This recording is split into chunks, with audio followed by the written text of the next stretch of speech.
Indonesian fellow youngsters and teenagers. At this nice moment, I'll converse with KAMILIA, who just finished her master's degree on public health from Tampere University. Well, for me, I choose this program because it resembles a lot to my previous education. I graduated with a bachelor's degree in public health, and therefore I was able to adapt easily and thrive in my studies here. The most memorable experience I've had so far is just experiencing the 4 seasons. I've been enjoying walking in the snow, or admiring the fallen leaves in the autumns, or sitting in the park benches in summer, and it's just admiring Finnish nature.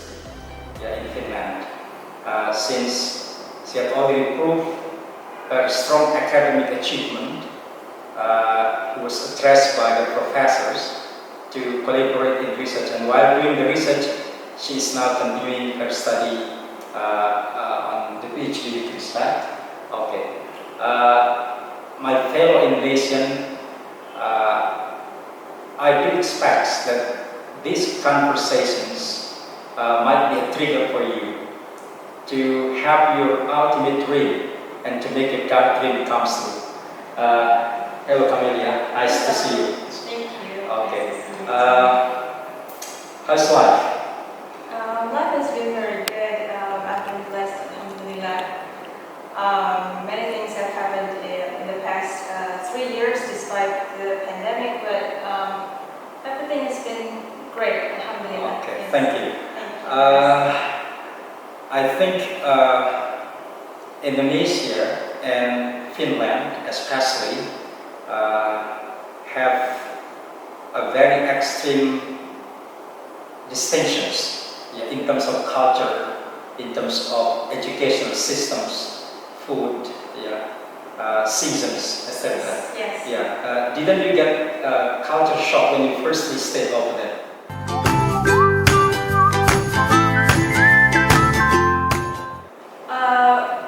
I did have some, but I also didn't. I didn't because, of course, as someone who is going to travel or to live in somebody else's country, we have to prepare ourselves, and that is by watching a lot of YouTube channels about the culture there, about the system, the way the government works there, and so on. So I have prepared myself before traveling there, but I still had some culture shocks, or a bit like time to adjust with the whole system, mostly in terms of the weather and the food. But other than that, I think it was manageable, and everything covered in YouTube. Okay, It was great. okay, yeah. Did it take time to have what we call cultural adjustment over there? I did have time, we did, yes, because we were asked to arrive about 3 to 2.5 weeks before the start of the academic year. So they had like induction, what we call induction session. They would introduce us with the way the school works, the university works, how to get your things from the police office or like from the civil servants, how to get things in the city, how to get around. We did get a tutor for each student, so they did give us enough time to. So all international students got involved in the activities? Yes, yes. Okay, good. Now, concerning with public health, Yes. so what made you interested in public health?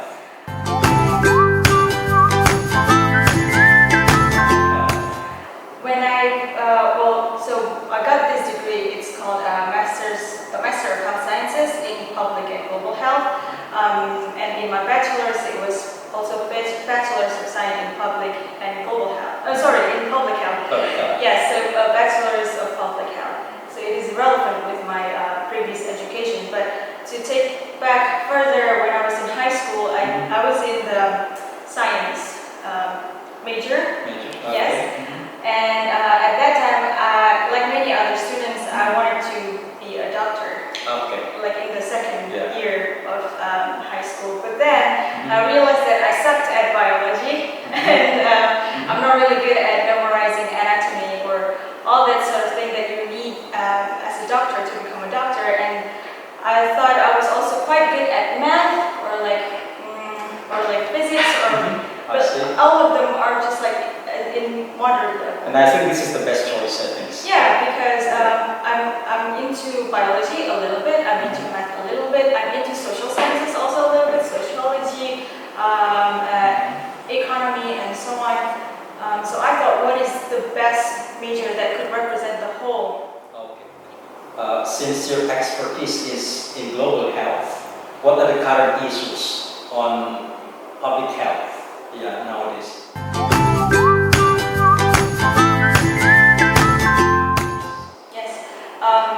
So I would say that first it is still about infectious disease such as the COVID pandemic that we are currently in. Infectious disease will always be there. It has been there, will always be there. Although the cases are not as common as it used to in the past decades, but it will always be there, and therefore we always need epidemiologists wherever and whenever. And then the second is, I would say, inequalities. Yes. Inequalities, you can find inequalities in all aspects, especially in healthcare, in terms of like accessibilities and also about whether it is affordable, whether it is in good quality, and if the person gets it, is it timely, and is there any follow-up after getting the healthcare. So I would say inequalities in Indonesia and also in many developed countries, it's always the case that the richest of them all will always get the best kind of healthcare, and the poorest of them all will always get the poorest. And it shouldn't be like that, because health is rights for all. Now, considering the society's awareness on the pandemic, so what is the significant role of the public health experts in this case?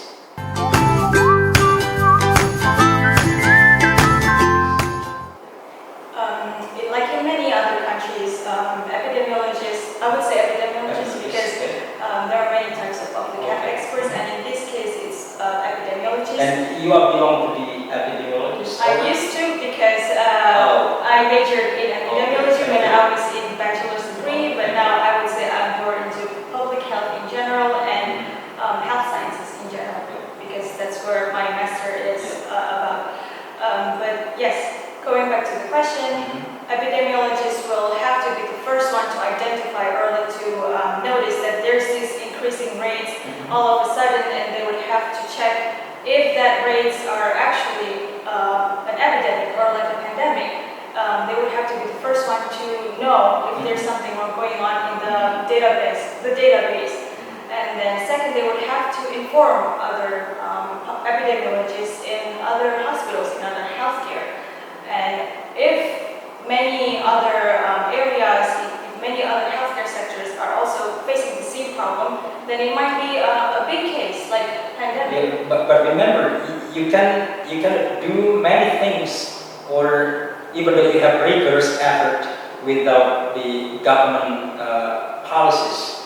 So how to cooperate with the governments and private sectors, and also the society in this case?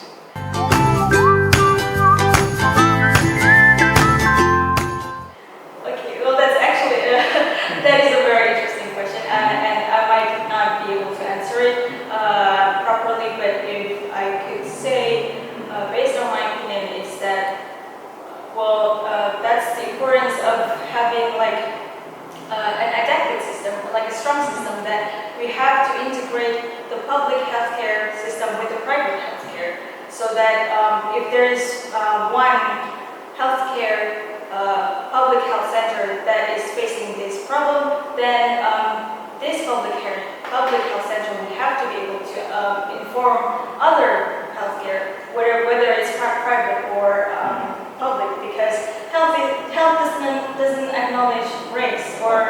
So what is the main objective of public health? The main objective is that people would have to remain healthy, and they would have to live good, long life and healthy, and they would have to feel that they are content with their health, that they can do good with their health. Okay, thank you. We have a very significant information on public health from Kamilia. And now I think we are going to talk about culture. Sure.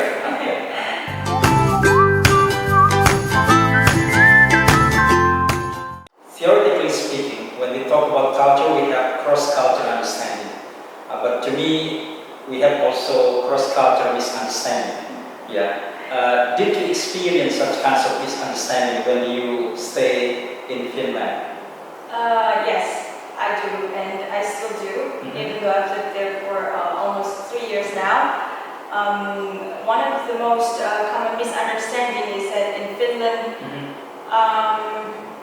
when something happened in public, it's better to remain calm. Yes. And sometimes it's not really polite to act immediately. For example, in Indonesia, if somebody Something very responsive. Yes, yeah, that's true. Like if somebody falls from their bike, for example, and the first thing as an Indonesian, Indonesian people would do is to help the Yes, person. of course. Yes, Yeah. of course. That is like Yeah. something that we just always do as Indonesians. But there, it's not always the case that you can just go directly and ask the person, "Are you okay? Do you need help?" and so on. Because to So them, there must be offer first. So offering first, and we can do. yes, unless they ask for help, Yes. then we can come to them. Because if I understood it correctly, they consider being able to get back on your own is something like a pride. So if we intervene in that process, then we might make them look like silly, or we might embarrass them, and that happens really. Yeah. Even like for example, old person getting into the bus, we wouldn't help them unless we see like Even though they are injured. Yeah, well, no, not always. Depends. Yes, I would say it depends because I would say their pride is very high. Okay. Like they pride being able to fend for themselves. That even though they are injured, that they can still do it Okay, good. on their own. Now concerning with food. Now I think Indonesians cannot leave what we call beras or rice, etc. Yes. Yeah. So what did you do up there? I do. They actually have a lot of Indonesian ingredients. Yeah. If you want to find all kinds of ingredients, I'm pretty sure you can find it. Indonesian ingredients there. It's quite affordable. It's everywhere. But they would use those ingredients differently. For example, garlic. We would usually chop the garlic and then we would cook them with oil before we add any other. But you are accustomed to. Yes. But for them, they can add those garlic after the food is done. Oh, great. So what is the point? for us, adding the garlic before everything else is to make the food tasty. But Yes. for them, it's more like seasoning. Seasoning. Yeah. So spicy. Yeah. And I was also surprised that they also have porridge for breakfast, but the porridge is sweet. Oh. And they add fruits, for example, strawberries or all sorts of berries with the porridge, and I don't think that is correct. When I was in the States, I cooked myself, and I prepared everything in a very big bag. Yeah, and I brought my bags to campus. Yeah, then I dined over there. Yeah, and no problems. Yeah, because it's very hard for me to adjust my tongue with the porridge over there. Yes, me too. And did you do the same things? I didn't bring any. I didn't have time to prepare my own meal because I don't have the time. Because when I go home, I usually study and I would just buy frozen food and I would put it in the oven and like that. Okay, thank you, Kamilia. This is something with culture, and I think we learned cultures. Yeah, the difference between our Indonesian cultures and also Finland or European cultures, right? Okay. Now I think we are going to move to academic atmosphere.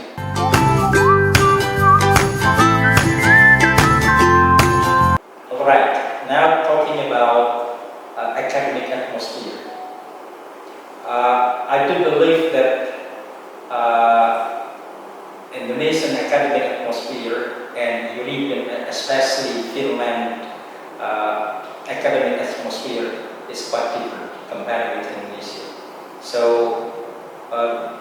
what is the new things, or what are the new things obtained, concerning with the academic atmosphere in Finland, in Tampere University? First is flexibility. We are given so many flexibilities in terms of what kind of courses that we would choose, or when we would like to get our internship, and also who do we want to work with in terms of like teamwork. For example, if there's a course that requires a teamwork assignment, the teachers wouldn't usually like, okay, now I will divide into 3 groups, and then these people would have to work together for the rest of the course. No, they would just be like, you go choose on your own, but in one team you have 3 people, and that's it. As long as you are responsible for the work. Yes, yes. The main thing is that you get the work done, so that's the point. And then the second would be close relationship and with the professors, and respectful manner with the teachers, and also with other students as well. So it is very common. Professor are in collaborations with the students. Yes. Yeah, in many fields, many times. I heard that your professors invited you to be a researcher. So this is a collaboration between professors and students. Yes. Is it true? Yes, it is true, but I wouldn't say the word invited. Oh. I would say hired. Hired. Oh, yeah. Much more professional. Yes. Okay. So could you please let us know the process of being hired by the professors?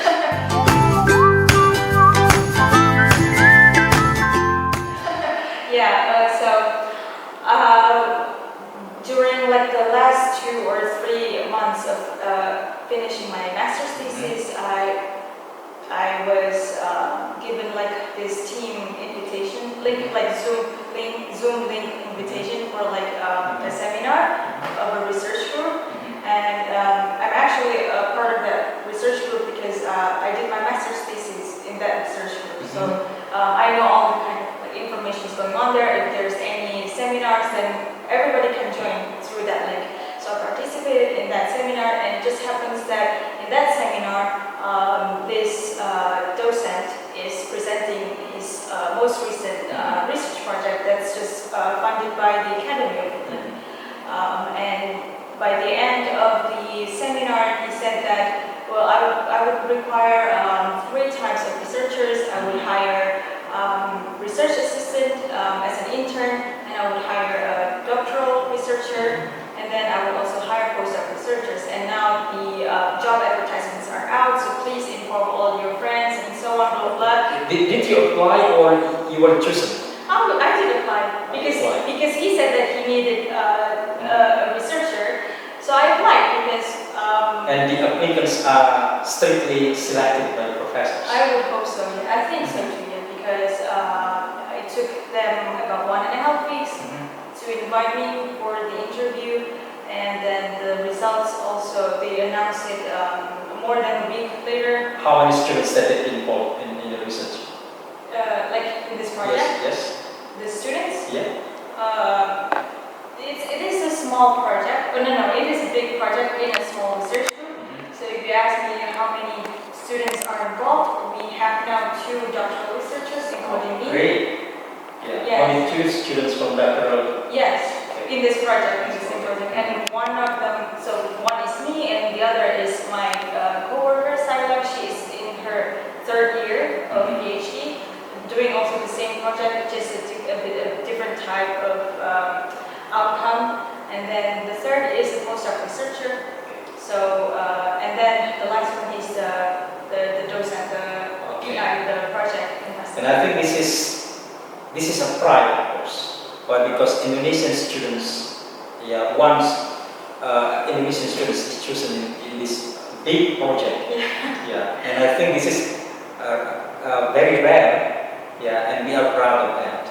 And I think you have to, will be an example for Indonesian youth, Indonesian youngsters, teenagers. Yeah, and I think everybody it's very possible to make the dream come true. Inshallah. Yes, I believe so.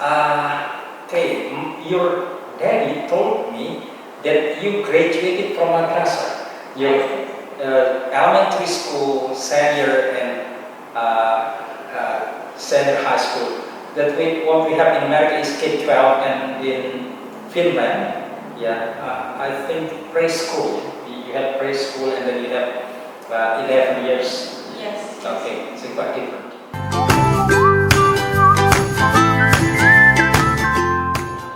From madrasah. What madrasah?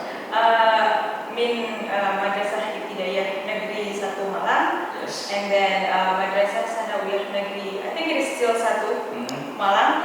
And then Madrasah Aliyah Negeri 3 Malang yang sekarang, which now is called Madrasah Aliyah Negeri 2 Malang. Yeah. So you are one of the gangsters out there. Yes, gangster. Okay, Kamilia, do you have special messages to Indonesian youth? So they have their own future perspectives to move on, to make their dream come true, to build their own country.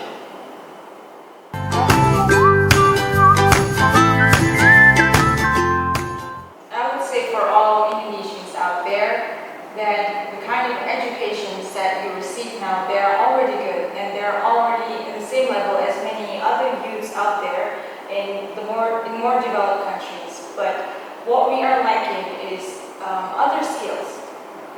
Equip yourself with skills that are really needed in this new century and in this very quickly changing or evolving world. Equip yourself with IT skills, equip yourself with even music skills or art designing skills, because they would be very, very necessary.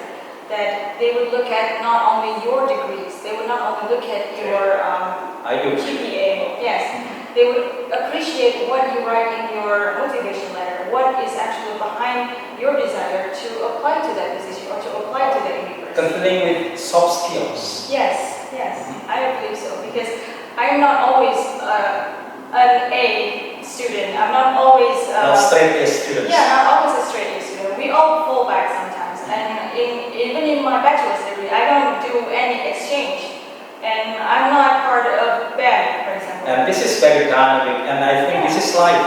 Yes, that's true. And when I got the scholarship to Finland, I do ask myself, what did they see in me? Because to me, I didn't do anything great, but they must have seen something that was really great in me, in my education, in my background, that they think that there's something in this person that would make our university even richer. So, Okay, thank you. Oh, this is your lovely daddy. Assalamualaikum, Pak. Waalaikumsalam. Nice to see you. Nice to see you too. Have a seat, please. Thank you.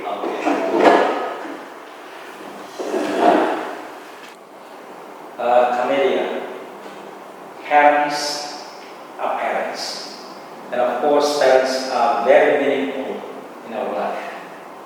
Now, on your own side, what is the meaning of parents, especially your lovely daddy?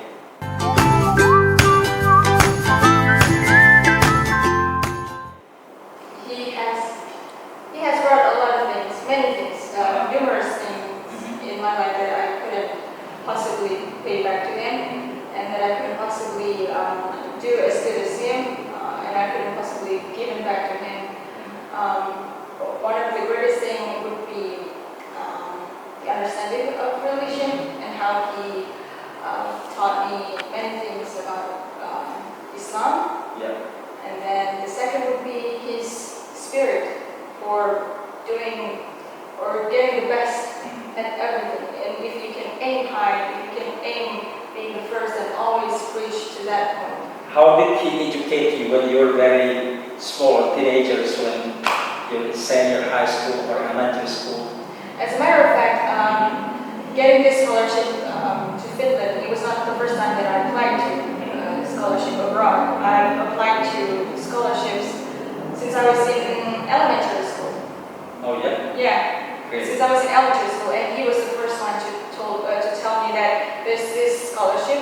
I think it was called ASEAN scholarship. It was to Singapore. It was a junior high school in Singapore, and the program was meant to collect or to gather all ASEAN junior high school students in that school. So it's very, very great that. So he's been pushing me further Okay. since I was in elementary, and then also when I was in junior high school, I also applied, and I didn't get in. And then when I was in high school again, I applied for an exchange student to the United States, but I didn't get it.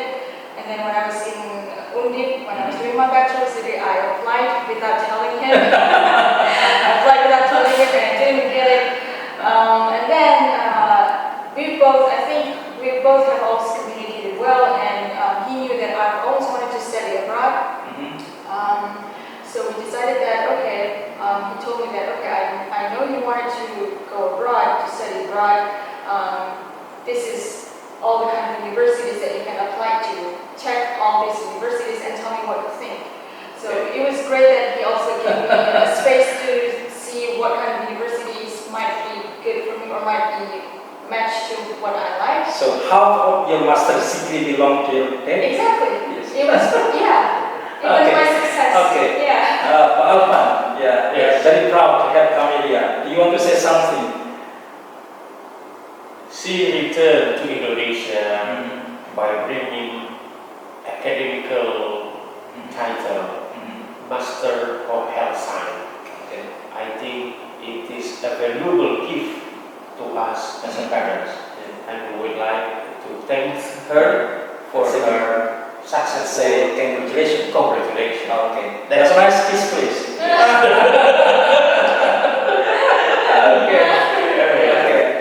Okay. Pak Alvan, you have to answer frankly. What you like and dislike from Kamilia?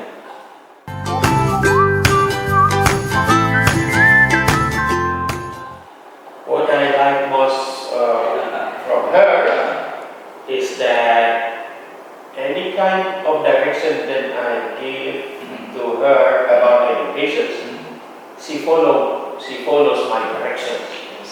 And if someone follows your direction, that means she understands it and she feels confident about it.